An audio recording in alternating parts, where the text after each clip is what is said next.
ജീവിതം നമുക്കൊരു അവസരമാണ്.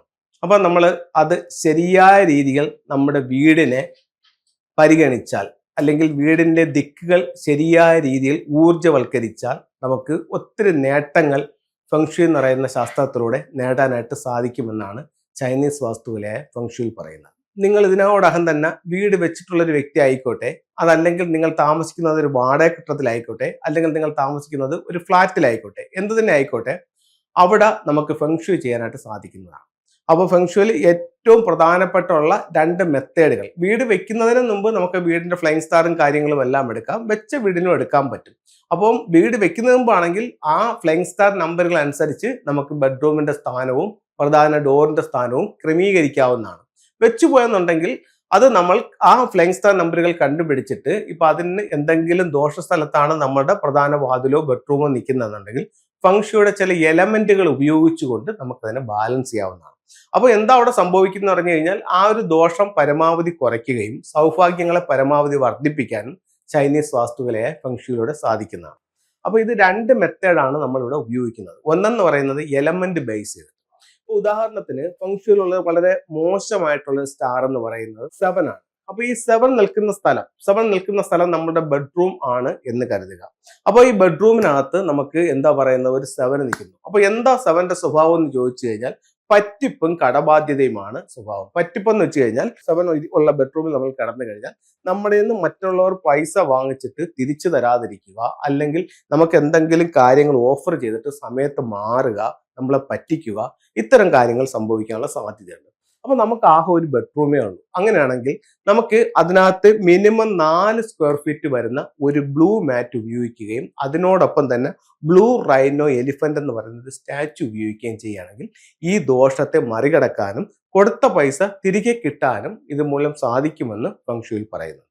ഒരു പ്രശ്നമുണ്ട്, അതിനൊരു പരിഹാരവും. ഇനി മറ്റൊരു സ്റ്റാറിനെ കൂടെ പറ്റി 2026 സംബന്ധിച്ചിടത്തോളം വടക്ക് പടിഞ്ഞാറ് എന്ന് പറയുന്ന വായുകോണിൽ, അതായത് നോർത്ത് വെസ്റ്റ് കോർണറിൽ ഇപ്പൊ നിൽക്കുന്ന ഒരു സ്റ്റാർ എന്ന് പറയുന്നത് 2 ആണ്. ഇത് ആനുവൽ സ്റ്റാർ ആണ്.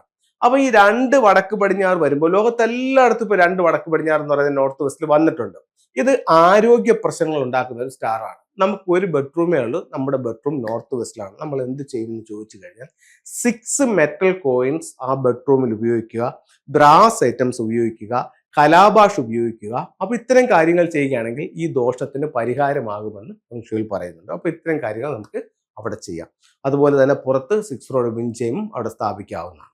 അപ്പം 2 സ്റ്റാറുകൾ എങ്ങനെ നമുക്ക് പരിഹാരം ചെയ്യാം എന്നുള്ളത് നിങ്ങളുമായിട്ട് ഷെയർ ചെയ്തു. ഇനി മറ്റൊരു പ്രോസ്പെരിറ്റി ആയിട്ടുള്ള ഒരു സ്റ്റാർ ഈ വർഷം വന്നിരിക്കുന്നത് 9 ആണ്. അത് സൗത്ത് ഈസ്റ്റിലാണ്. അപ്പൊ ഇതിന്റെ കൂടുതൽ ഗുണം കിട്ടാനായിട്ട് നമുക്ക് സൗത്ത് ഈസ്റ്റ് ഭാഗത്ത് ലക്കി ബാമ്പ് വയ്ക്കാം. അവിടെ ഒരു ബെഡ്റൂം ആണെങ്കിൽ ബെഡ്റൂമിൽ പ്ലാന്റ് പാടില്ല.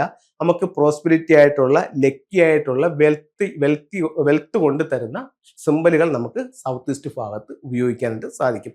ആ രീതിയിൽ നമുക്ക് അതിനെ പരിഗണിക്കാം.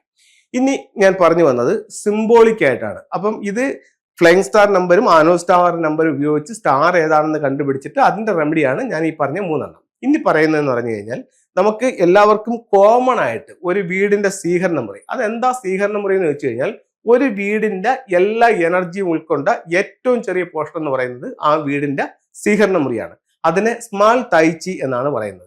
അപ്പം അതിന്റെ ഇപ്പൊ വീടിന്റെ തെക്ക് പടിഞ്ഞാറ് ഒരു എനർജി ഉണ്ട്, ആ ഒരു എനർജി ഈ സ്വീകരണ മുറിയുടെ തെക്ക് പടിഞ്ഞാറുണ്ട്. അപ്പോൾ ആ തെക്ക് പടിഞ്ഞാറുള്ള ഒരു പ്രശ്നത്തെ നമുക്ക് സ്വീകരണ മുറിയുടെ തെക്ക് പടിഞ്ഞാറ് കറക്റ്റ് ചെയ്തുകൊണ്ട് നമുക്ക് ജീവിതത്തിലേക്ക് മെച്ചം ഉണ്ടാക്കാനായിട്ട് സാധിക്കും.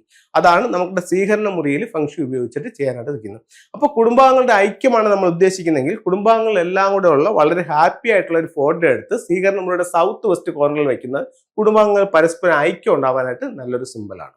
അതുപോലെ തന്നെ ഇപ്പൊ നമുക്ക് ഹാപ്പിനെസ് ആണ് വീട്ടിൽ കിട്ടണമെങ്കിൽ ഡബിൾ ഹാപ്പിനെസ് എന്ന് പറയുന്ന ഒരു ഫെങ്ഷുയി സിമ്പിൾസ് ഉണ്ട്. അത് നമുക്ക് എപ്പോഴും കാണുകയും കേൾക്കുകയും ചെയ്യുന്ന സ്വീകരണമുരുടെ ഒരു വാളിലേക്ക് അതിനെ കൊണ്ടുവന്ന് സ്റ്റിക്ക് ചെയ്ത് വെക്കാം. അപ്പോൾ വീട്ടിലൊരു ഹാർമണി ഉണ്ടാകുമെന്നാണ് ഫെങ്ഷുയി പറയുന്നത്. അതുപോലെ നമ്മുടെ ആവശ്യങ്ങൾ എന്താണെന്ന് നോക്കി അതിനനുസരിച്ചിട്ട് അതിൻ്റെതായിട്ടുള്ള ഡയറക്ഷൻസിൽ അതിനെ കറക്റ്റ് ചെയ്യുകയാണെങ്കിൽ ഒരുപാട് മാറ്റങ്ങൾ ഫെങ്ഷുയിലൂടെ കൊണ്ടുവരാനായിട്ട് സാധിക്കും.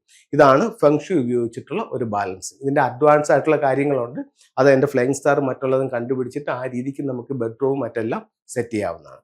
ഫെങ്ഷുയിയുടെ ചില ടൂളുകൾ നമുക്ക് നോക്കാം. ഇതിൽ ഞാനൊരു 2 എന്ന് പറയുന്ന സ്റ്റാറിന് പരിഹാരമായിട്ട് കലാഭാഷ എന്ന് പറഞ്ഞിട്ടൊരു ടൂള് പറഞ്ഞു. ഇതാണ് കലാഭാഷ. ഇത് നാച്ചുറൽ ആയിട്ടുള്ള ഒരു കലാഭാഷയാണ്. ഇത് നമുക്ക് എവിടെയാണ് ഉപയോഗിക്കേണ്ടതെന്ന് പറഞ്ഞു കഴിഞ്ഞാൽ നോർത്ത് വെസ്റ്റ് ഭാഗത്ത് ഈ വർഷം ഉപയോഗിക്കാം. അതുപോലെ അവിടെ ഉപയോഗിക്കാവുന്ന മറ്റൊരു എലമെന്റ് എന്ന് പറയുന്നത് 6 മെറ്റൽ കോയിൻസ് ആണ്. ഇതാണ് 6 മെറ്റൽ കോയിൻസ്. ഇനി മറ്റൊരു ടൂൾ എന്ന് പറയുന്നത് തൊഴിൽപരമായിട്ട് നമുക്കൊരു അഭിവൃദ്ധിക്ക് വേണ്ടി നോർത്തിൽ നമുക്ക് എന്ത് ചെയ്യാൻ പറ്റും? അരോന മത്സ്യത്തിന്റെ സ്റ്റാച്യു വയ്ക്കാം. അതുപോലെ തന്നെ കുട്ടികളുടെ വിദ്യാഭ്യാസത്തിന് വേണ്ടിയിട്ട് നോർത്ത് ഈസ്റ്റ് കോർണറിൽ നമുക്ക് എഡ്യൂക്കേഷൻ ടവർ അഥവാ പഗോഡ ടവർ വയ്ക്കാം. അപ്പോൾ എല്ലാവർക്കും എല്ലാ ഐശ്വര്യങ്ങളുള്ള ഒരു വർഷമായി തീരട്ടെ എന്ന് പ്രാർത്ഥിച്ചുകൊണ്ട് നിർത്തുന്നു. നന്ദി, നമസ്തേ.